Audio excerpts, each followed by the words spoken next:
HM घातमाता 9.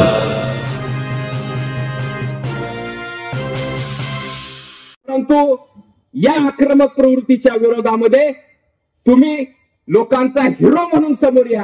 यांच्यावर विश्वास ठेवून आदरणीय भारत तात्यांना तुम्ही साथ देण्यासाठी उपस्थित राहिला. मी गेली 2 महिने झाला आटपाडीत येतोय. मी खानापूरचा आहे भारताचा. नमस्कार. मी आटपाडी शहरात फिरतोय, लोकांची मतं ऐकून घेतोय. लोकांना 2 पद्धतीचा नेता पाहिजे. बघा,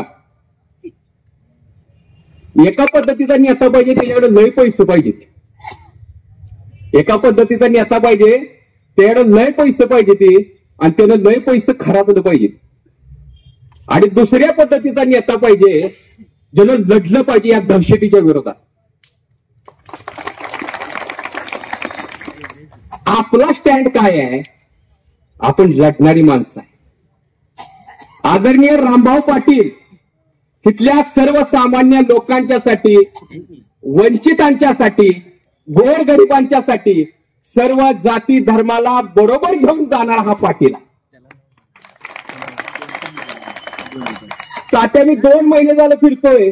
खरंच तुमच्यावर अन्याय झाला. तुमचं घर इथल्या सर्वसामान्य लोकांच्यासाठी लढणारं घर आहे. तुमचं नेतृत्व इथल्या गोरगरिबांच्यासाठी लढणारं घर आहे, नेतृत्व आहे. पण या राजकारणामध्ये तुमच्यावर अन्याय झाला. का अन्याय झाला?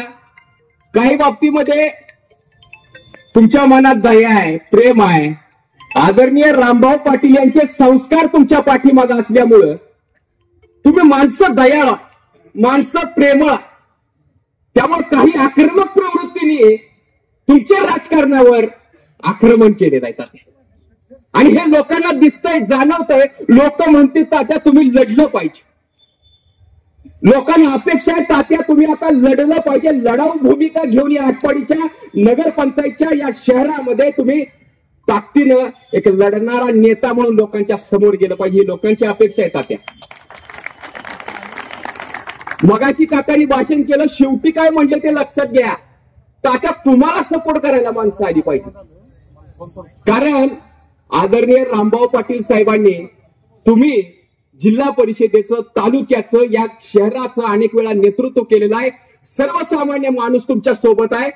महत्वाची ही गोष्ट आहे की तुम्ही लोकांच्या समोर लढणारं नेतृत्व म्हणून, एक प्रभावी नेतृत्व म्हणून समोर गेलं पाहिजे. ही लोकांची अपेक्षा आहे. मी म्हणतोय त्याला तुमचं समर्थन आहे का मला सांगा. त्यामुळं माझी तुम्हाला विनंती आहे तात्या, आता इथं राजू जानकर शेठ आहे, म्हणजे जिल्ह्याचं एक नेतृत्व सुद्धा तुमच्या पाठीमागे. मी तुम्हाला सांगतो आदरणीय जयंतराव पाटील त्यांच्या बरोबर तुम्ही काम केले, त्यामुळं जिल्ह्याची सुद्धा ताकद तुमच्या बरोबर आहे. मी हे मोठं बोलत नाही, पण माझं मन मला सांगते, माझी बुद्धी मला सांगते. त्यामुळं तुमच्या मागे सुद्धा एक खमक्या नेता आहे. तुम्हाला इथं चांगला बेस आहे. हे गाव तुमचं आहे, इथलं पाटील तुम्ही आहे.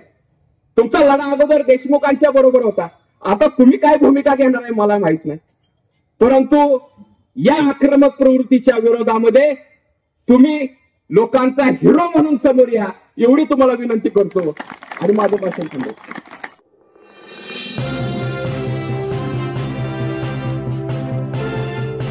HM घातमाता 9.